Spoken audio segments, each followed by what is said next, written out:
السلام علیکم ورحمۃ اللہ وبرکاتہ۔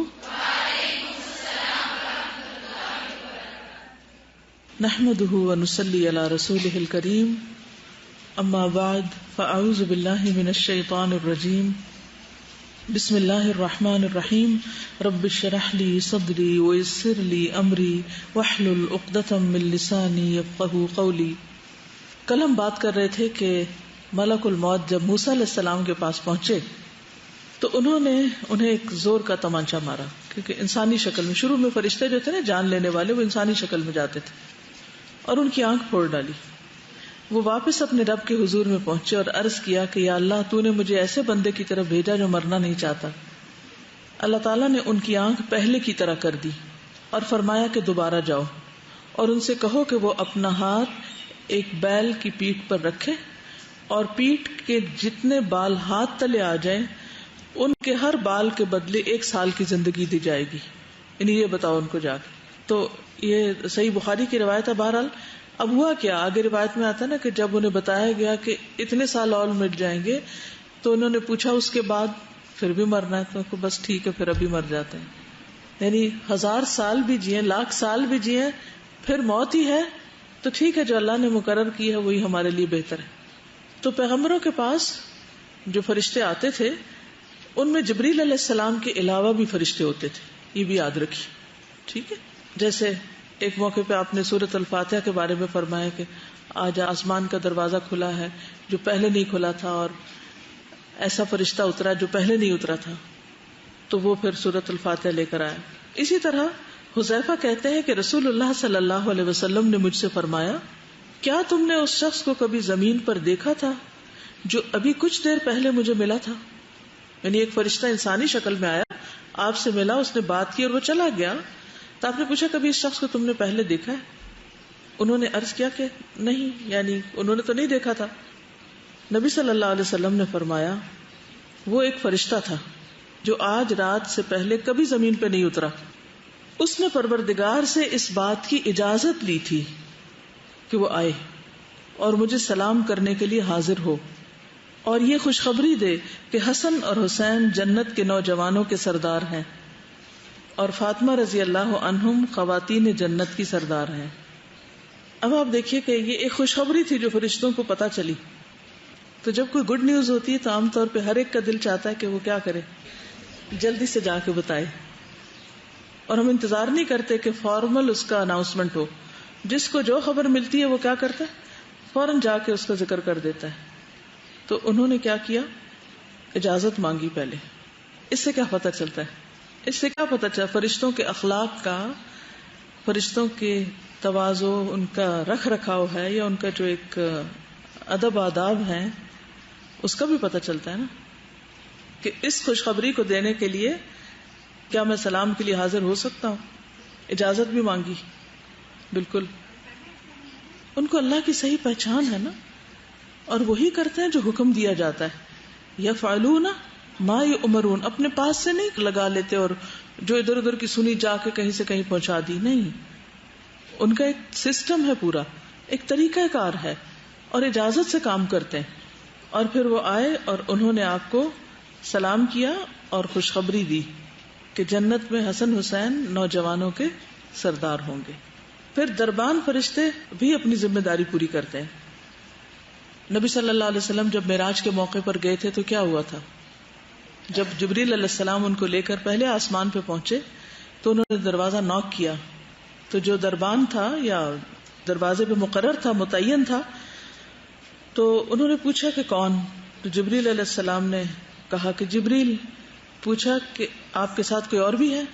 یعنی جبریل کو تو اجازت ہے گزرنے کی، کیونکہ ان کا تو روٹین کی آمد و رفت تھی، لیکن پوچھا کوئی اور بھی ہے؟ جواب دیا ہاں، میرے ساتھ محمد ہیں صلی اللہ علیہ وسلم، آپ کا درجہ مقام سب ان کو معلوم تھا، اور وہ آپ پر درود بھی بھیجتے ہیں۔ ان اللہ و ملائکتہ یصلون علی النبی، ایسا نہیں کہ وہ جانتے نہیں تھے کہ آپ کا مقام کیا ہے، لیکن پوچھا کیا ان کے بلانے کے لیے آپ کو بھیجا گیا تھا؟ کہا جی ہاں۔ پھر جب انہوں نے دروازہ کھولا تو ہم پہلے آسمان پہ چڑھ گئے۔ تو اس سے کیا پتہ چلتا ہے کہ کس قدر ڈیوٹی فل ہیں۔ اور جب جس کی جو ڈیوٹی ہوتی ہے اس میں کسی کو مائنڈ نہیں کرنا چاہیے کہ یہ بات کسی نے پوچھ لیا سیکیورٹی والے نے کہ تم کون ہو یا بیگ چیک کرا دو تو انسان مائنڈ کر دے اور اس پر لڑنا شروع کر دے. یعنی اپنی ڈیوٹی میں کس قدر امانت دار ہے کہ جو حکم ملا ہے. یعنی میں یہ چیزیں پڑھتی تو مجھے بار بار جو ان کی مین کوالٹی ہے نا یفعلون ما یؤمرون، جو حکم ملا ہے وہی کرتے ہیں، اس میں کمی بیشی نہیں کرتے، اس میں کوئی خیانت نہیں کرتے.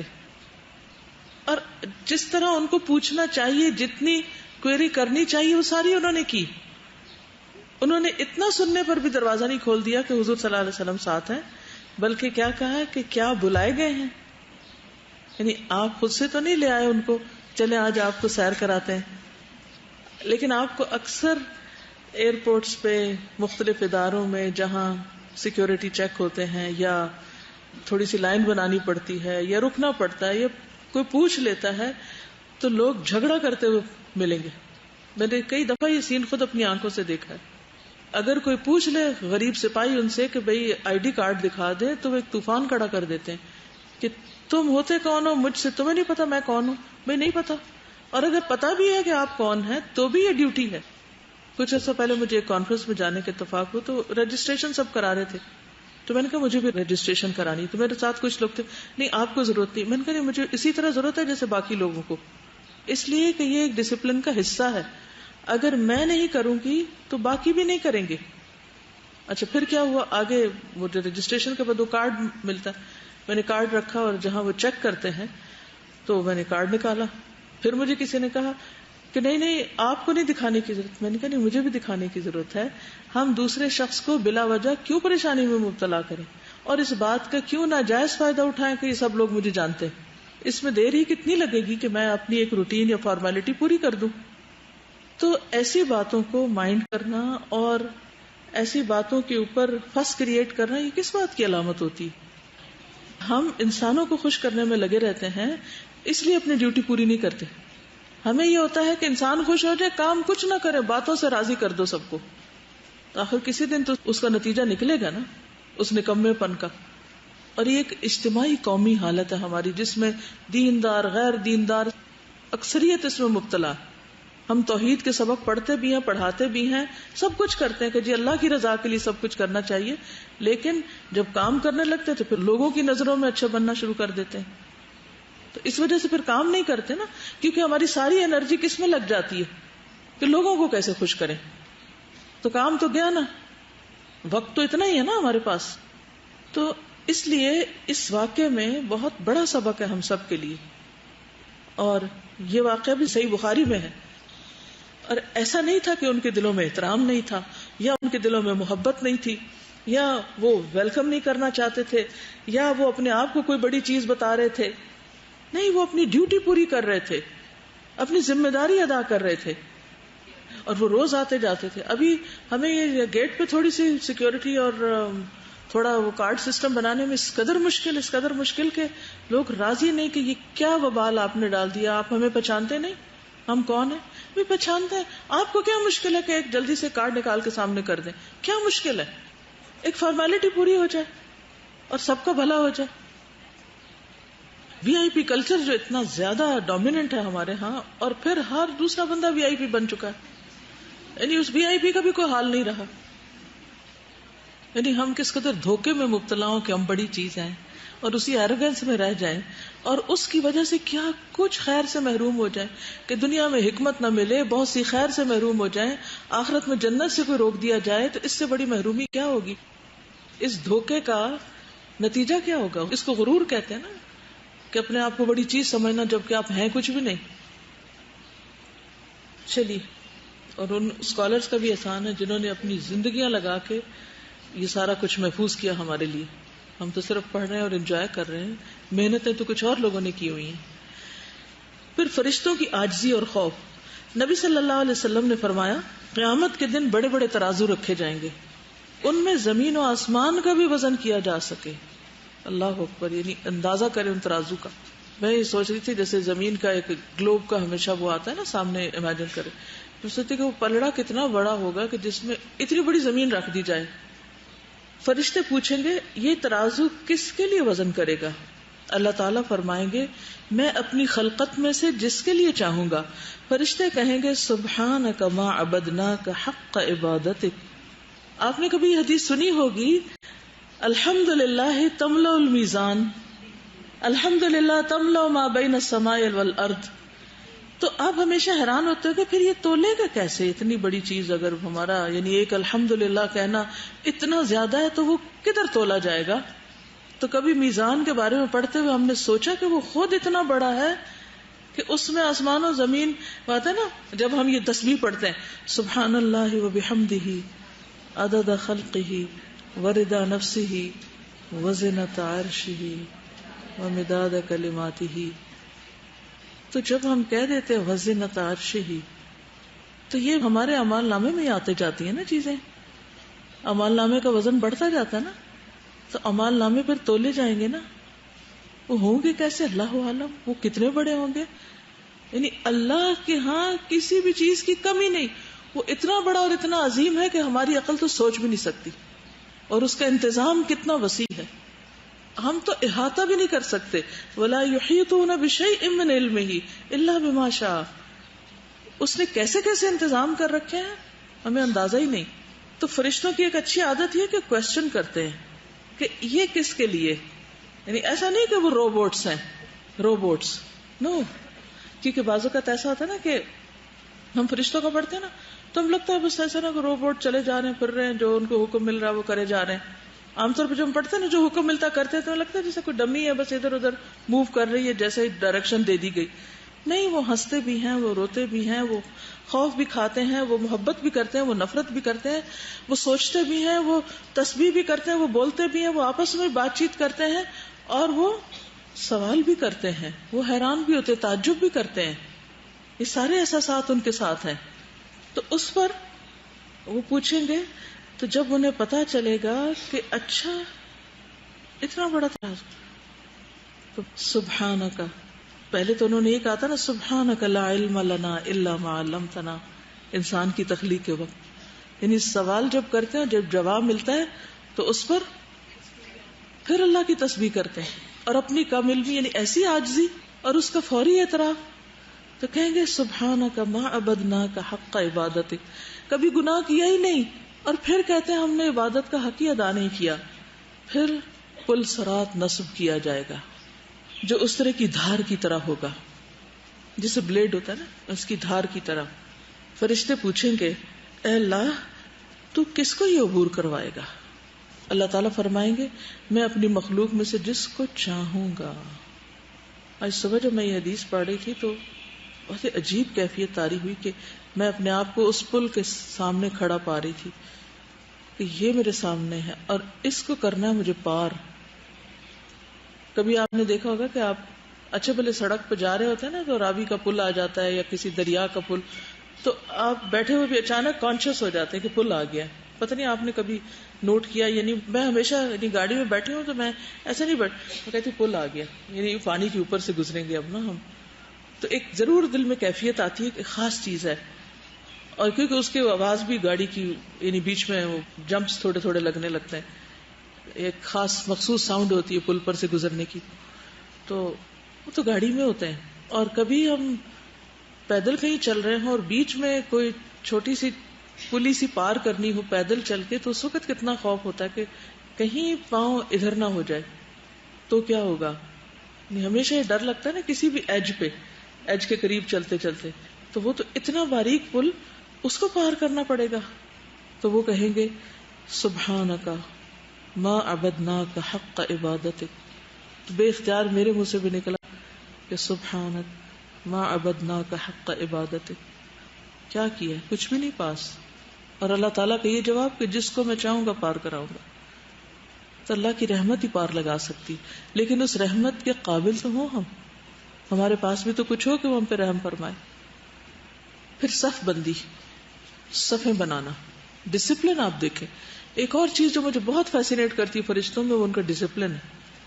حذیفہ رضی اللہ عنہ سے مرفوعاً مروی ہے کہ اس امت کو دیگر امتوں پر 3 چیزوں میں فضیلت دی گئی ہے. ان میں سے ایک یہ ہے کہ اس امت کی صفیں فرشتوں کی صفوں کی طرح بنائی گئی ہیں، جیسے نماز میں. نبی صلی اللہ علیہ وسلم نے فرمایا کوئی ایسا شہر نہیں ملے گا جسے دجال پامال نہ کرے گا. یہ دنیا کے ہر شہر میں جائے گا سوائے مکہ اور مدینہ کے.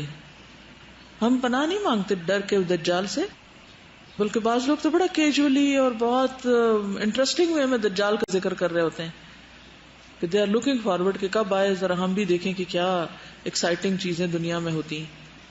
تو آپ دیکھیے کہ کوئی جگہ نہیں ہوگی کہ جہاں وہ نہیں جائے گا.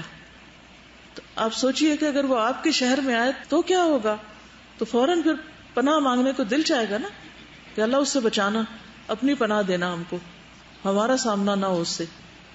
سوائے مکہ اور مدینہ کے ان کے ہر راستے پر صف بستہ فرشتے کھڑے ہوں گے جو ان کی حفاظت کریں گے. صف بستہ، وہاں بھی پوری لائنز میں ہوں گے جیسے آرمی کی ہوتے ہیں نا.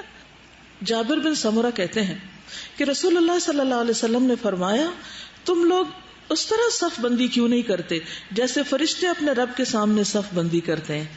صحابہ کرام نے پوچھا یا رسول اللہ صلی اللہ علیہ وسلم فرشتے اپنے رب کے سامنے کس طرح صف بندی کرتے ہیں؟ آپ نے فرمایا پہلے اگلی صفوں کو مکمل کرتے ہیں اور یوں قریب مل کر کھڑے ہوتے ہیں گویا کہ مضبوط دیوار ہوں.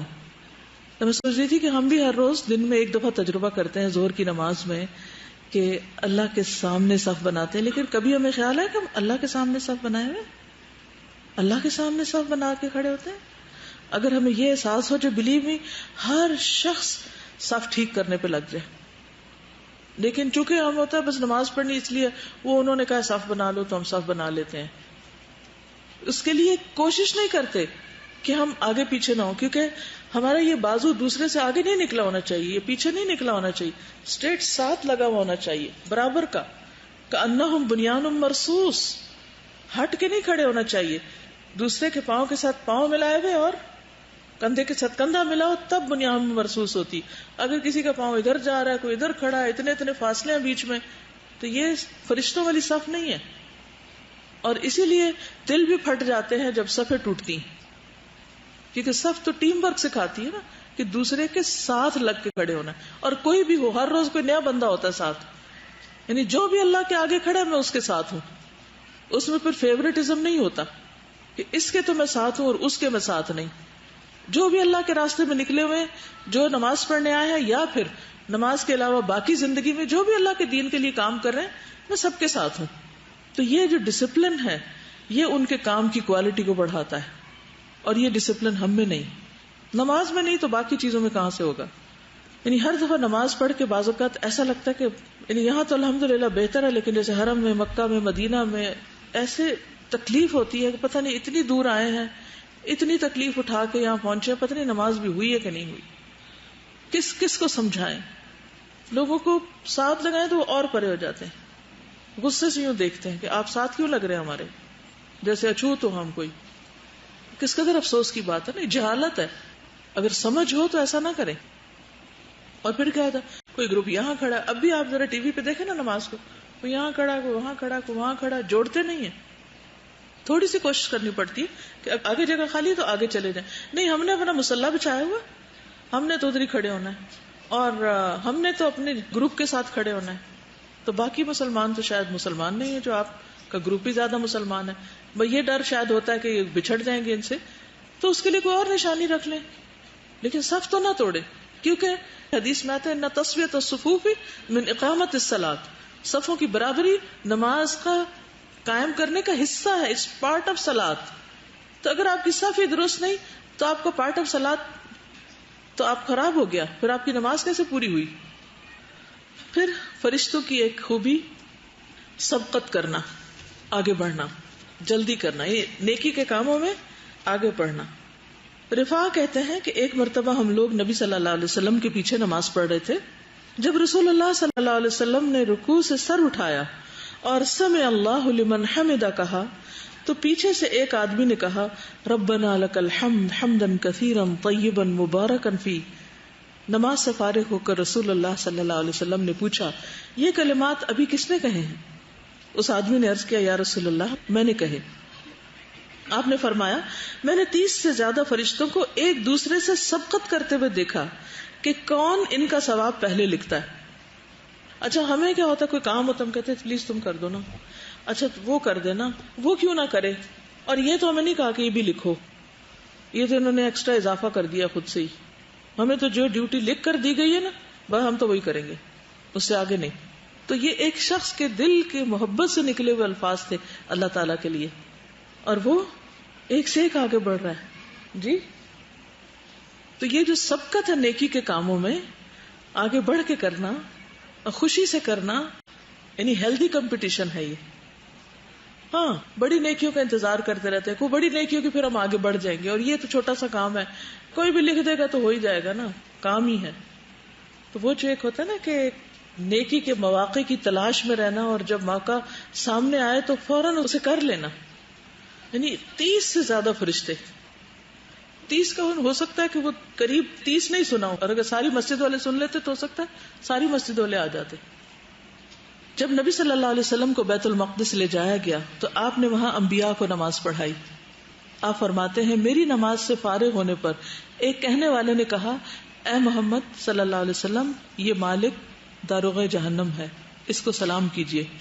جبریل نے آپ کو بتایا ہوگا کہ نظر نہیں آ رہے ہوں گے، لیکن میں اس کی طرف متوجہ ہوا تو پہلے اس نے مجھے سلام کر لیا، یعنی اس سے پہلے کہ آپ کرتے اس نے فوراً سلام کر لیا. اس سے بھی ان کی جو سبقت کی بات ہے نا، قرآن مجید میں ایک اور جگہ پر بھی آتا ہے نا فالسابقات سبقا. تو یہ جو سبقت ہے آگے بڑھ کے کرنا، یہ بھی صرف وہی کر سکتا ہے جو اللہ کے لیے کرے، کیونکہ اس کو پتا میرا رب جزا دینے والا ہے. پھر وہ سستی نہیں کرتا، پھر پیچھے نہیں رہتا، وہ کہتا میں ہی کیوں نہ کر لوں. اور عام حالات میں کیا ہوتا ہے، somebody will do it, anybody can do. وہ کون ہوتا ہے somebody, anybody, nobody. پھر وہ کام ہوتا ہی نہیں. وہی بات ہے نا کہ ایمان اور یقین کی کمی. تو فرشتوں کا جو ایمان ہے، فرشتوں کے عمل کی ایک بنیادی وجہ یعنی یہ نہیں ہے کہ وہ ان کو بس چونکہ اس لیے تیار کیا گیا اس لیے وہ یہ سب کرتے ہیں. دیکھیے ان میں صرف یہ ہے کہ وہ برائی نہیں کرتے، کر نہیں سکتے، یا ان کو دی نہیں گئی حص. لیکن یہ تو پھر ان کے اوپر ہے نا کہ وہ نیکی میں کتنے آگے بڑھے. یعنی نیکی کر سکتے ہیں لیکن اس میں چوائس ہے کہ پیچھے رہیں یا آگے بڑھیں. پیچھے رہنے سے مراد یہ کہ کریں یا نہ کریں. برائی تو کریں یا نہ کریں کی بات نہیں ہے، نہیں کرنی، لیکن نیکی کا کام سب سے پہلے کرنا ہے، یہ پھر ان کی اپنی چوائس ہے، اور وہ اس کے لیے آگے بڑھ جاتے ہیں. ان کی فطرت میں آگے بڑھنا. پھر خیر خواہی. رسول اللہ صلی اللہ علیہ وسلم نے فرمایا اسراء والی رات میں فرشتوں کی جس جماعت کے پاس سے بھی گزرا اس نے یہی کہا اے محمد صلی اللہ علیہ وسلم اپنی امت کو حجامہ کا حکم فرمائیے. یعنی جاتے جاتے وہ مشورہ دے رہے تھے، وہ سب مشورہ دے رہے تھے. اب آپ دیکھیے کہ حجامہ کروانے کے لیے تو سب شوقین ہوتے ہیں، لیکن کرنے کو سیکھنے کے لیے کتنے لوگ آگے بڑھے ہیں آج تک. یعنی سوچنے کی بات ہے نا، کیونکہ بہت سے لوگ کہتے ہیں کہ ہم تو ڈاکٹر نہیں ہیں اس لیے ہم تو یہ کام نہیں کر سکتے، اور یہ کیا لوگوں کے خون نکالنے کا کام، اور یہ کوئی. تو ہو سکتا ہے اللہ نے ہمارے ہاتھ میں ایسی اسکل رکھی ہو کہ ہم وہ کر سکتے ہیں. ٹھیک ہے، ہر شخص میں اتنی صفائی اور باریکی نہیں ہوتی، لیکن ہمیں آفر تو کرنا چاہیے کہ میں بھی اس سنت کو زندہ کرنا چاہتی ہوں، مجھے سکھا دیجئے، میں بھی ہیلپ کروں، یا ایز اے ہیلپر ہی ساتھ شامل ہو جائیں. اور مجھے پتا چلا کہ 300 پیشنٹس نے رجسٹر کیا ہوا ہے اور کرنے والے 2 لوگ ہیں، کیسے پورے ہوں گے؟ یعنی وہ زندگی کے باقی سارے کام چھوڑ دیں اور یہی کرتے رہیں. میں یہ چاہوں گی کہ آپ میں سے جو ٹریننگ لے سکتا ہے وہ ضرور لے لے. اگر آپ کہیں باہر نہ کریں تو گھر میں اپنے بچوں کا خود اپنا ضرور کر لیں. میں کسی کے پاس حجامہ کرانے کے لیے گئی دبئی میں، تو مجھے پتا چلا کہ ان کا بہت ہی بڑا بزنس ہے ان کا وہاں پر. تو مجھے تھوڑی سی حیرت ہوئی کہ عام طور پر لوگ کوئی پیشہ اختیار کرتے ہیں، جو کام کرتے ہیں تو وہ تھوڑا ہوتا ہے کہ ان کو کوئی کمائی کا ذریعہ بن جائے. تو میں سوچنے لگی کہ ان کو کیا ضرورت پیش آئی تھی، انہوں نے کیوں کرتی ہیں حجامہ. ایسا نہیں کہ پبلک میں، لیکن انہوں نے گھر میں اپنا ایک کمرہ بنایا ہوا اور جو کہ ان کو کہے تو ان کو کر دیتی ہیں. تو میں نے ان سے پوچھا کہ آپ کو کیسے خیال آیا؟ کہنے لگی کہ میرے ہسبینڈ کو میگرین تھی شاید، تو بہت دور دور تک ہم لوگ باہر کے ملکوں میں بھی لے کے گئے، بہت علاج وغیرہ کرایا، لیکن بالآخر حجامہ سے آرام آیا. تو پھر یہ تھا کہ بار بار کسی کے پاس جا کے کرائیں تو وہ ایک مشکل کام ہے. تو میں نے کہا میں خود سیکھ لیتی ہوں. تو انہوں نے خود سیکھ لیا اور الحمدللہ ان کو تو فائدہ ہوا ہی، لیکن اس بہانے اور بہت سے لوگ جو بھی ان کے دوست جان پہچان والے لوگ کوئی بھی کہتا ہے تو وہ کر دیتی ہے. اور اس دوران جتنی دیر وہ ہجامہ کرتی رہتی ہے ساتھ وہ اچھی اچھی باتیں سناتی رہتی ہیں، کیونکہ وہ خود بھی ایک ٹیچر ہیں، پڑھاتی بھی ہیں، وہ بھی ان کا ایک شوق ہے، کتاب بھی لکھی ہے، اور بچے بھی ماشاءاللہ کافی سارے.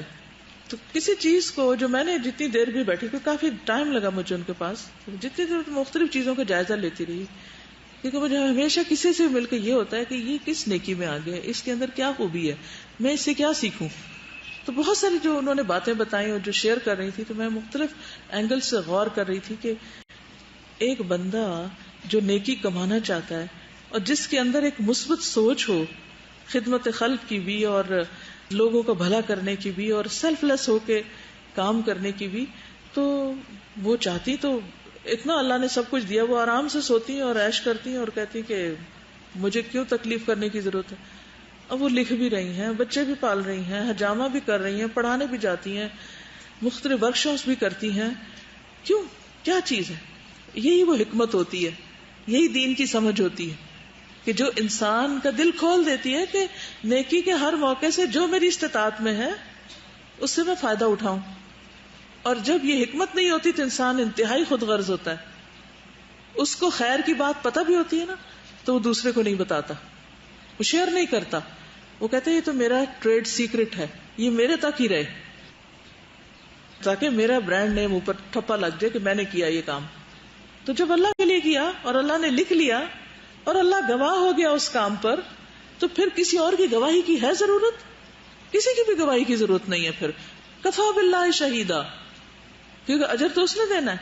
تو یہ چیز انسان کے اندر بندوں سے تعریف اور بندوں سے اکنالجمنٹ اور بندوں کی اپریسیشن کی ہرس ہی ختم کر دیتا ہے. شوق ہی نکل جاتا ہے کہ کس سے اکنالجمنٹ چاہتی ہوں، کس سے شکریہ چاہتی ہوں، اگر یہ نہ کرے تو میرا کوئی نقصان ہو جائے گا. ہم اسی پہ تو رو رہے ہوتے ہیں، میں نے اس کے ساتھ یہ بھلا کیا، اس نے میرا شکریہ نہیں کیا. تو کیا ہوا اگر نہیں کیا؟ کیا نقصان ہو گیا؟ کچھ بھی نہیں ہوا، اس نے دیکھ لیا نا جس نے دیکھنا ہے.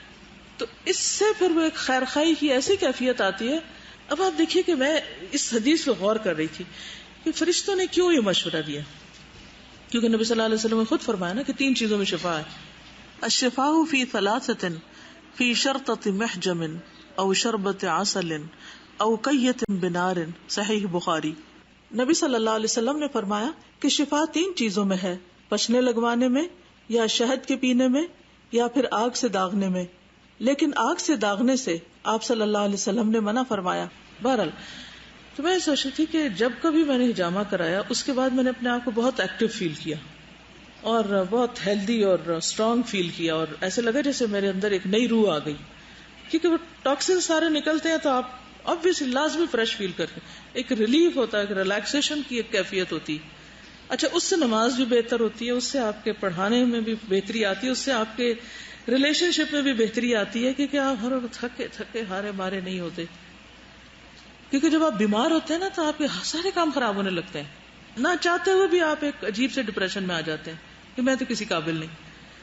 تو اب آپ دیکھیں کہ اگر آپ کو کوئی بھی بیماری نہیں اور آپ صرف مسنون ہجامہ کرائیں، صرف مسنون، اس سے بھی آپ کو ایک بہت زبردست ریلیف ملے گا. اور دوسری بات، میرا تو یہ یقین ہے کہ شیطان باہر جاتا ہے، وہ جو ادھر ادھر سے گھس جاتا ہے نا تو خون میں ہوتا ہے، تو کٹ لگا تو نکلا باہر، وہ بھی اس کو بھی جگہ نہ رہی. تو اب یہ ہے کہ اب عبادت میں بہتری لانے کے لیے، خدمت میں بہتری لانے کے لیے کوئی ایک ایسی ٹپ وہ وہاں سے تحفہ دے رہے ہیں کہ یہ اپنی امت کو بتائیے جا کے کہ یہ کروائیں.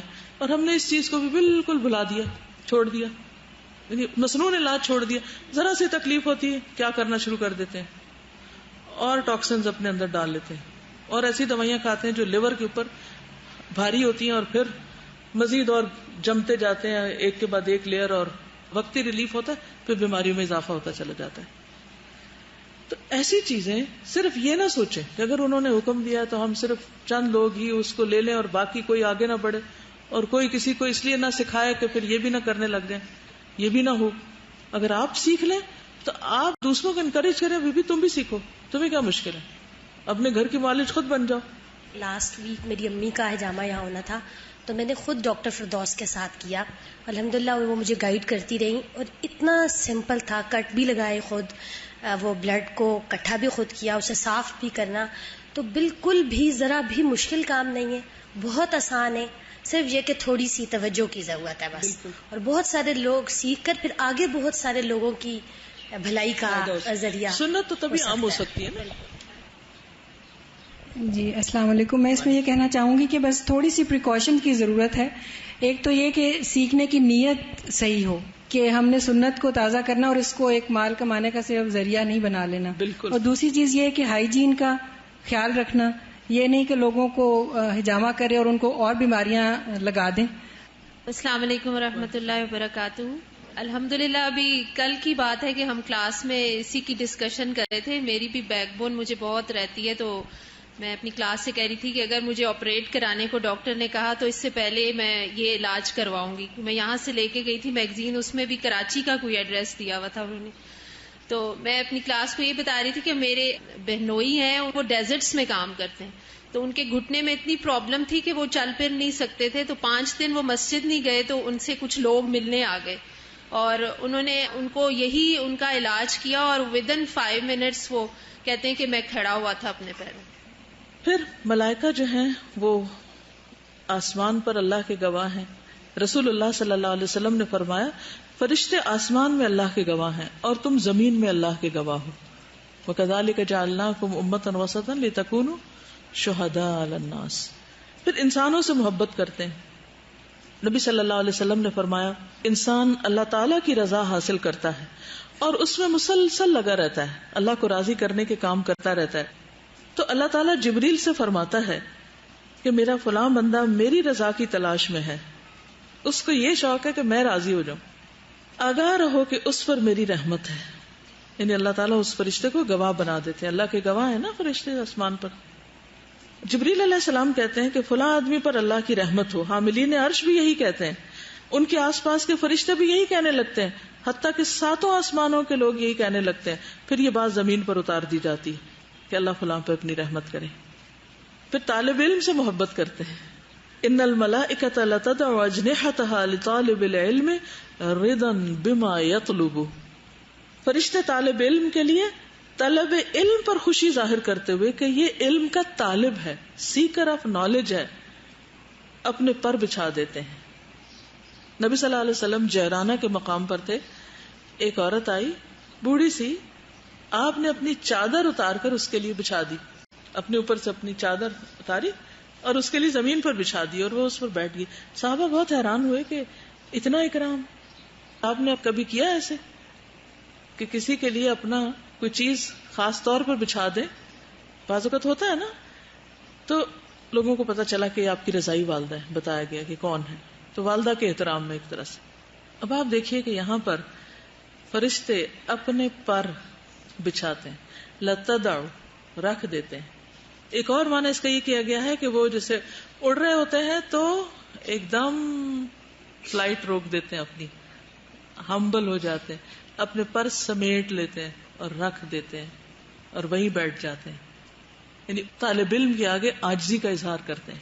ایک معنی یہ بھی کیا گیا رکھنے کا.